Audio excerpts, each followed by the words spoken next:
Les Playmobil partent à la conquête des mers. C'est ce que nous verrons dans cette édition des locales avec une exposition à découvrir dans le Haut-Rhin. Les bicyclettes bleues envahissent Saint-Nazaire. Cette ville et ses alentours proposent désormais des locations de vélos électriques en libre service et vous allez voir que c'est un véritable succès.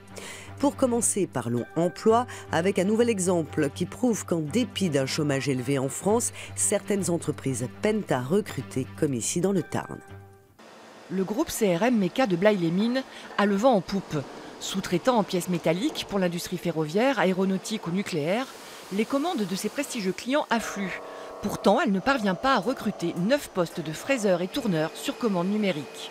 Les candidats sont de moins en moins nombreux et en plus, ces jeunes, et c'est légitime, continuent leurs études. Le BTS n'est qu'un passage pour aller vers une licence ou vers un métier de bureau d'études. Il ne s'arrête pas. Donc sur une vingtaine que chaque établissement est capable de nous sortir tous les ans, seuls, je dirais 5-6 maximum, restent et rentrent dans nos ateliers. Boris fait partie des nouvelles recrues. Après quelques années dans l'industrie aéronautique à Toulouse, il choisit la PME Carmozine pour la richesse des expériences et une certaine idée de l'entreprise. Il faut avoir la mentalité PME. Voilà. C'est quoi cette mentalité PME? La mentalité PME, c'est la mentalité famille. C'est un petit groupe donc tout le monde se connaît. On n'est pas des numéros. Depuis 6 ans, Alexandre n'a cessé d'évoluer et a testé plusieurs postes. Il apprécie la transmission du savoir-faire et la diversité de son travail. C'est un boulot qui est assez varié parce qu'on ne fait pas de la série, on ne fait pas que du presse-bouton, donc on peut changer de pièce, il faut changer les programmes. On ne vient pas pour travailler pendant 7 heures sur de la série, on change, moi je trouve ça très bien. Le groupe CRM Meca ne manque pas de ressources. 80 salariés répartis sur 3 sites et 2 départements. Mais sans ces emplois, l'entreprise aura du mal à poursuivre son développement. Aux grands mots, les grands remèdes, la ville de Nice a entrepris de nombreux aménagements pour lutter contre les incivilités en tout genre. Il faut dire qu'il y avait urgence à en croire certains habitants. Le point sur place. Des grilles et des clôtures pour préserver les équipements publics, des fontaines qui servaient de baignoires et de toilettes transformées en bacs à fleurs. Du quartier d'Acropolis à celui de Notre-Dame, le centre-ville change de physionomie pour se préserver des incivilités de certains. Les habitants craquent. Ils mangent leur poulet par terre, ils laissent la carcasse, leur couche. Les boîtes de sardines, ils mangent des sardines, ils versent l'huile par terre. On ne doit rien dire. Le week-end, c'est hard. Hein. C'est hard. Ils sont au moins 20 ou 40. Là, il n'y a personne pour surveiller. Et le jardin est vraiment... Et ça picole, hein. Je peux vous dire, ça picole dur. La ville aménage les quartiers dégradés et rénove. Piétonisation des rues, création de jardins d'enfants, d'espaces de jeux, mais rien n'y fait. Il y a des plus grands qui viennent et qui font ce qu'ils veulent. Ils mangent, ils jettent les verres, ils boivent, ils font ce qu'ils veulent. Lorsque les gens s'engagent dans la rue de Suisse, quand ils voient un attroupement et des saletés comme ça, ils rebroussent chemin, ils partent. Et donc, nous perdons de la clientèle. D'ailleurs, il y a des commerces qui sont fermés. Certains, victimes de menaces, ont refusé de s'exprimer face caméra. Entre les urinoirs improvisés contre les façades de l'église, les déchets et les bagarres, la municipalité tente d'occuper l'espace public vacant.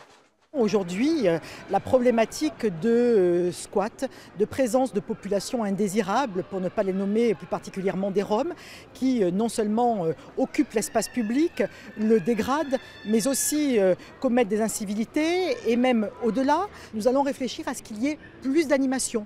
Pourquoi ne pas créer une sorte de foire aux livres? Pourquoi ne pas faire des animations qui soient plus permanente, plus récurrente. L'intensification des rondes de la police municipale et la vidéosurveillance sont insuffisantes et le problème dépasse la seule ville de Nice.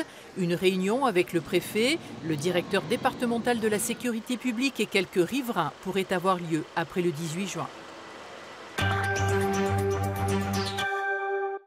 Beau succès pour les bicyclettes bleues de l'agglomération de Saint-Nazaire. Ces vélos électriques ne sont en libre service que depuis un mois, mais ils séduisent déjà les habitants. Depuis une semaine, Laura ne quitte plus sa bicyclette bleue. J'ai loué ce vélo pour aller plus simplement au travail, pour être à l'air libre et puis pour que ce soit plus sympa pour y aller. Ça me détend de faire du vélo. Ils ont été pris d'assaut. En 2 semaines, les 200 vélos à assistance électrique proposés à la location longue durée sur Saint-Nazaire et les 9 autres villes de la communauté d'agglomération ont trouvé preneur. Une petite révolution sur ce territoire. 40% des déplacements qui sont inférieurs à 1 km sont encore faits en voiture, alors qu'à 1 km en vélo, on peut le faire assez facilement. Donc il y avait une vraie nécessité pour enclencher une dynamique nouvelle, changer les mentalités, montrer que l'on peut avoir une alternative crédible à la voiture pour des distances courtes. 37 € par mois, dont la moitié peut être prise en charge par l'employeur. La formule a séduit les actifs. Qui viennent dans le but d'avoir une solution de mobilité complémentaire déjà à la voiture. Et le bus aussi, ça peut aussi être un complément au bus pour en majorité des trajets domicile-travail. Reste à se familiariser avec le vélo à assistance électrique. C'est très facile à utiliser, on va dire, faut à peu près 1 heure de pratique pour vraiment bien apprivoiser le vélo. Mais la plupart de nos clients nous disent que c'est très simple et très agréable. Marie a loué son Vélicéo jusqu'au mois d'août. Niveau confort, il n'y a rien à dire, c'est un vrai bonheur à pédaler avec ça. Par contre, c'est un peu frustrant pour les gens qui sont fans de vrais vélos. Voilà, bon, après, je voulais tester, donc je teste, mais j'aime quand même bien le vrai vélo. 150 nouveaux vélos viennent d'être commandés. Ils seront disponibles cet été. La moitié a déjà été pré-réservée. Enfin, les figurines Playmobil partent à la conquête des mers. C'est le nom de l'exposition à découvrir jusqu'en novembre prochain dans le Haut-Rhin. Des grands moments de l'histoire, de la littérature et du cinéma sont à revivre en version miniature. Un bonnet rouge, c'est tout ce qu'il faut pour transformer un Playmobil anonyme en l'un des plus célèbres marins que les océans aient porté. Cousteau, Christophe Colomb ou le capitaine Nemo, la nouvelle exposition de Claude Steiblet met à l'honneur la conquête des mers à travers les âges et les Playmobil. On part un peu dans toutes les directions, à travers le cinéma, la peinture, le radeau de la Méduse, que ce soit le capitaine Nemo avec le Nautilus. Tout ça, c'est des choses aussi connues de tout le monde et je me suis dit ça peut être sympa de les reproduire. Des grands naufrages aux grandes conquêtes de l'histoire, les océans ont toujours été le lieu d'aventures épiques. Des centaines de figurines, d'accessoires et de décors faits maison ont été nécessaires pour réaliser ces 27 dioramas. Une exposition qui marque le point de départ d'une saison d'animation originale au château du Hollandsbourg, puisqu'elle sera consacrée à la mer. Nous avons différents événements tout au long de la saison. En mai, je donnerai rendez-vous avec les Vikings. En juin, ça s'appelle Merveilles d'Orient. Donc là, on mettra plus l'accent sur le commerce maritime et les influences qu'ont eu l'Orient sur le monde occidental.